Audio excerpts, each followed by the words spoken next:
you guys, doing another movie review today. Going a little bit obscure with this one, maybe. I feel like, I don't know, this is one of those movies that it kind of made a big splash, at least in the sort of art house festival circuit when it first came out, and then it kind of disappeared for many years.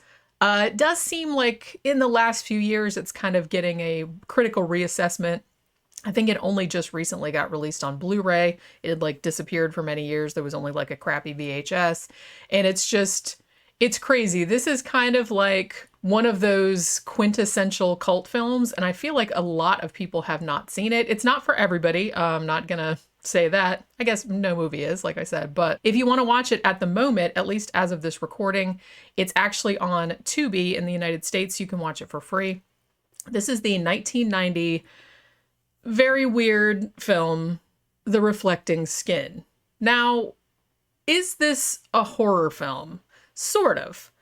It's sort of a horror art house sort of hybrid movie. It really gives me a David Lynch kind of vibe. A lot of people have compared it to Tideland by Terry Gilliam, maybe some of Terrence Malick's earlier films, something like that. It is very, I've seen it called Prairie Gothic, which, yeah, I guess that's pretty accurate as well. But yeah, this is a weird ass film. And it's also notable not only for being a weird-ass film, but also for being one of the very first starring roles for a young Viggo Mortensen, who shows up in the movie about halfway through.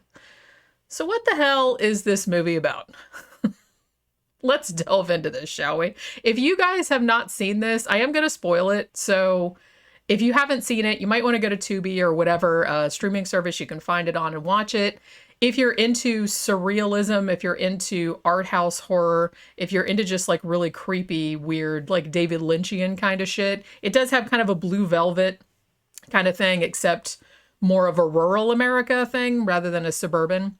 But if that sounds like something that you can jibe with, then go watch it and then come back. But like I said, I'm going to spoil pretty much everything that happens in it and kind of discuss what maybe the symbolism is, because there are a couple different interpretations of this film, and I'm not really sure which one of them I kind of adhere to, but we'll kind of talk about that maybe in the comments or whatever. So as I said, this movie was actually directed by Philip Ridley, who's a British director. I believe this was his first feature-length film. He's actually something of a Renaissance man. He's actually a visual artist. That's, I believe, how he got his start.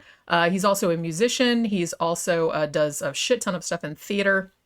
You know, so he's just kind of like multi-talented all around, and he has made a handful of films over the years. As I said, The Reflecting Skin being, I believe, his first feature-length film. The cinematographer on this, which I feel the need to mention because the cinematography in this movie is breathtaking, was Dick Pope, who probably best known for all of the films that he shot with Mike Leigh. He actually did almost all of his films, as far as I could tell from his Wikipedia page. This is not, this doesn't look anything like a Mike Leigh film, but I just thought that I would, point that out. He won a lot of awards for this particular film. Now, as I said, when this movie came out in 1990, it was sort of the belle of the ball. I believe it was, it won all these awards at Cannes and all these like European film festivals. Everybody saying it was a masterpiece. I actually saw it. I'm not really sure what attracted me to it. I think it's nominally, I want to say it's nominally a vampire movie, but not really, which I'll get to in a little bit. I think I saw the VHS copy in, if I'm remembering correctly, in the video store near where I grew up. And I must have seen it in 1991 because I remember writing about it. And I remember writing about it in an apartment I used to live in Daytona Beach behind Bel Air Plaza, the old Bel Air Plaza across from the Atlantic Ocean, across from A1A. And I moved out of there in late 1991. So it must have been 1991 that I saw it. I think what I did, for whatever reason, I rented it and I watched it and I really, really dug it because I thought it was like really strange. And so I made a dupe copy of it with because I used to have one of those fancy like dual deck VCRs like back in the early 90s. So I made a copy of it. So I watched it many times over the years. And then I always kind of remembered some things about it, particularly the opening scene If you've seen it, you will know what I'm talking about. It makes a large impression. So I remembered that, and I remembered a little bit kind of what the story was, but not exactly. So it was really neat, like, to watch it again, because I haven't seen it for probably 20 years at this point, maybe even longer, and I had forgotten a lot of stuff about it. So it was kind of cool to revisit it. So this story is actually set in a very rural small town in, I believe it's supposed to be Idaho, even though the film was actually set in Canada. It involves, I think it's sometime in the 50s, like sometime 1955, somewhere around there. The main character is an 8 or 9-year-old boy named Seth Dove. Now, the family that he lives in, kind of fucked up. We'll say that. It's kind of like his mom is very, what's the word that I want to use? She's kind of a lunatic. And she's also very abusive. His dad is kind of checked out. You find out some things about him later on, which I'll get into in a bit. But he just doesn't seem all that involved in the family life and his son's life. He's just kind of keeps to himself and kind of, reads his novels and just wants to check out of everything, which in a way you can kind of understand. I will say that the first scene, now, like I said, if you are very, very sensitive to animal cruelty, you will probably, the first 5 minutes of this movie, you'll probably just turn it off. You'll be like, yeah, no, I'm not gonna, which is kind of the impression that it made. It's fake, don't worry about it, but I will say in the very first few minutes of this movie, Seth and 2 of his terrible little friends, who are also little boys, their names are Eben and Kim, and they have a thing where he finds this enormous, he calls it a frog, but it looks like a cane toad. I mean, it's really, really big. It's a big frog. And they proceed to put a little pipe, like, or a straw, like, up its butthole, and they inflate it.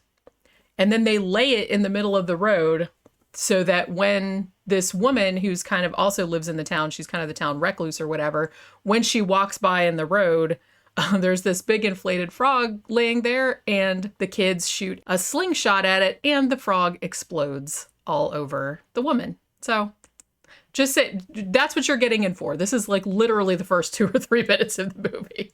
So these children are kind of horrible. Now, I will say, too, that I don't really think that there is a likable character in this entire movie. Everyone, like I said, it's very Lynchy, and everyone is just everyone has just these strange mannerisms and strange personality quirks. Everyone's kind of terrible. I don't know. They're like compelling nevertheless. Probably Viggo Mortensen's character, whose name is Cameron. He's Seth's older brother. And like I said, he doesn't come into the movie until about halfway through. He's probably the most sympathetic character, but he's got a lot of problems as well. The widow that the frog gets blown up all over, her name is Dolphin Blue. She is also quite sympathetic too, but she's kind of a nutcase. So even the sympathetic characters are kind of loons. You know what I mean? So this is just, it's a very, very strange movie. Okay, so, so you have these boys that blow this frog up.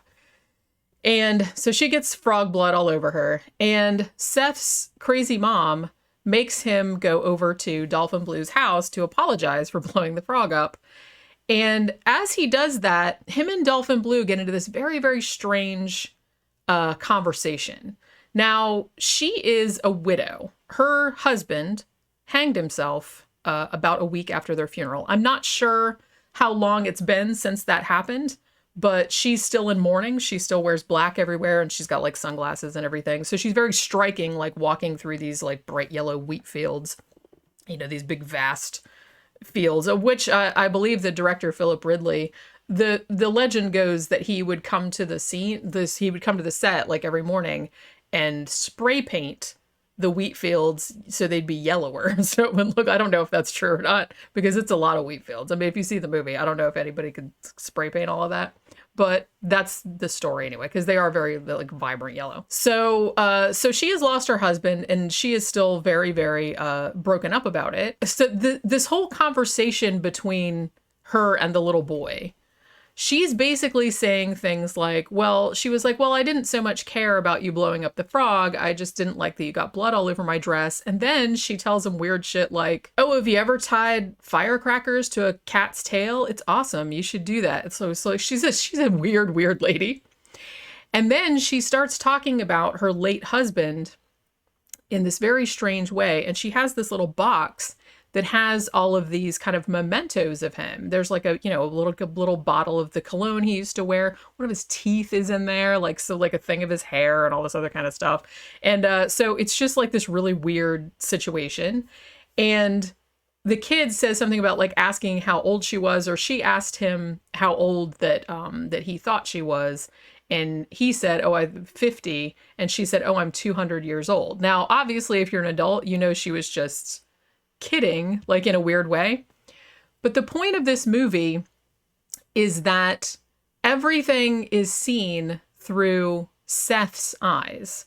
So everything in this movie that happens, you're not really sure if it really happened the way that it's portrayed, or if you're only seeing it that way because Seth saw it that way as a little boy, because he didn't understand what was going on. He didn't understand the adult world. He didn't understand the various horrors, that happen over the course of the movie. So he was interpreting things in a way that would be sort of fantastical to an adult. So let me just get that out of the way right there. So because of all the weird shit that she says, and because a little bit later on, one of his little friends, Eben, turns up murdered in the water cistern in town, he starts to suspect that Dolphin Blue is a vampire. Now, he gets this idea because his dad was reading a book about vampires, and the kid was asking about them. And even the cover on the front of the novel looks pretty much like a wheat field with a woman with a black outfit and the black sunglasses and stuff, looking very much like Dolphin Blue. And it's like it's called Vampire Blood or something like that. And she's kind of like beckoning to a kid. So again, it seems like on the nose, but remember that you're seeing things through his eyes, or how he's remembering them, perhaps. Because I've seen some people say that this whole movie might be him as an adult remembering back to this particular summer in 1955 and filtering everything through that lens where he didn't really understand anything that was going on. So he becomes convinced that Dolphin Blue is a vampire and is starting to kill all his little friends. Now, when Eben turns up dead, the first person that the sheriff suspects is actually Seth's dad. And the reason that he has for suspecting him is, one, that Eben was found on their property, like on their farm, in their water cistern. And also because at some point in the past, Seth's dad was caught kissing a 17-year-old boy. I'm not sure how long ago this was. I don't know if he was much older than 17 or something like that. But like I said, this is the 50s and it's a very, very rural area. So anything that smacks of, not being straight is going to be like, hey, you must be a murderer. So, So at this point, because the dad gets blamed for the murder and everybody in town kind of thinks that he's the one that did it, he kills himself by drinking gasoline out of the tank at his gas station, because that's what his family does. They run a gas station, and then pouring gasoline all over himself and lighting a match. So it's self-immolation. So he basically blows up the whole gas station, and Seth sees the whole thing happen. So he sees his dad blow himself up like in front of his face. So as I said, you're having all these horrific things happen where, first he talks to Dolphin Blue about, the suicide of her husband, and she's kind of talking about that and talking about grief and telling him about evil and things like that. Then one of his friends turns up dead. Then his dad blows himself up. His mom, like I said, is also very abusive. She does things like, like one time he leaves the light on like a little bit too late, and she like smacks him around and makes him keep drinking water, but not pee. She's basically waterboarding him. Shit like that. She's just like a lunatic. So it's just this crazy fucking shit. So after his dad dies, his brother, Cameron, who's played by Viggo Mortensen, comes home from the army to kind of take care of the family, because the mom has just like completely checked out and now she's like a complete nut. There's no dad. So Seth needs somebody to look after him. So Cam comes home. Now Cam has been, I guess he's been in the Pacific, and he participated in some of the like atomic bomb tests and things like that. So he's kind of fucked up too, because he's seen some super fucked up shit. So he's not really the same either when he comes back. Everyone in this movie is like a broken person in some way. So even though Seth is kind of like looking up to his brother and hoping that now there'll be some restoration of normalcy, obviously that is not going to happen because, like I said, Cam is kind of fucked up. He's normal sometimes, but then, the whole title, The Reflecting Skin, kind of comes from one scene where Cam is showing Seth like some pictures that he took over there. And there was this one picture of a baby. I don't know if it was alive or dead, but it had some kind of radiation sickness, and its face, he said the face was like reflecting like a mirror and you could see yourself in it. And so they're kind of using that as a symbol. Not only, the baby had reflective skin, but also vampires maybe could have reflective skin. Vampires can't be seen in mirrors. And then there's also the thing of Seth reflecting the world through his sort of broken innocence, I guess, because this is kind of the summer where he went from a child who didn't understand anything, and then all these horrific things happened, and it sort of invaded his childhood and made him grow up really quickly. But he sees everything through, I guess, a mirror reflection of his naivete, I guess, is one way of putting it. I forgot to mention earlier that a few times during the movie, there has been like all these kind of greaser looking dudes, and they're driving around town in this black Cadillac.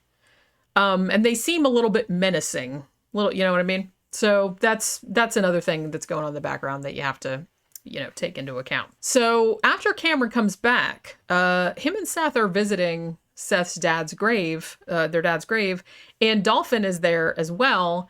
And Dolphin Blue and Cam kind of start taking a hankering to each other. They kind of fall in love. Now, Seth, of course, is horrified by this because he believes that Dolphin Blue is a vampire and that she is going to drain his life force. This is reinforced because, as I mentioned earlier, because Cam had been involved in all of these atomic bomb tests in the Pacific, he has radiation sickness. So a little bit, he doesn't look too bad, but his hair is falling out, his gums are bleeding, he's losing weight. So of course, Seth doesn't know that he has radiation sickness, so he interprets this as Dolphin Blue is draining your life force. So basically, this kid is seeing everything that he doesn't understand and casting it in a supernatural kind of light. You know what I mean? I think kind of the theme of the movie, and I was watching a video earlier where he was kind of breaking down the philosophy behind this.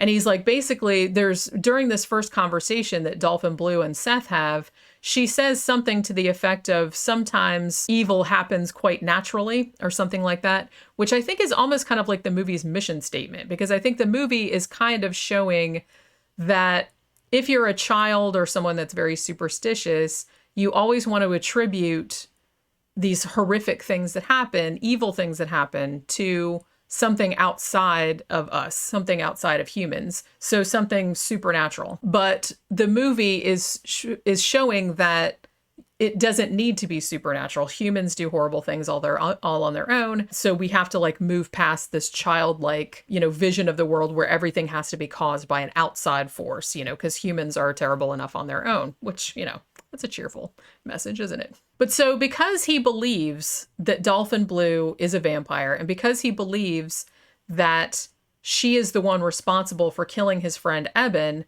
who I neglected to mention, this is so weird. This movie, it's like if you describe what happens in it, people like think you're fucking high or you're making it up. But seriously, this does happen in the movie. At some point, Seth and his friend Kim, they find in a barn, I'm not really sure how it got there, but it's sort of like this ossified fetus. It's like a dead baby, but it's like, it's not mummified. It's almost kind of like, I don't know. It's like really weird. And they find it. And for some reason, Seth starts to believe that this dead baby is Eben, like in a incarnated angel form.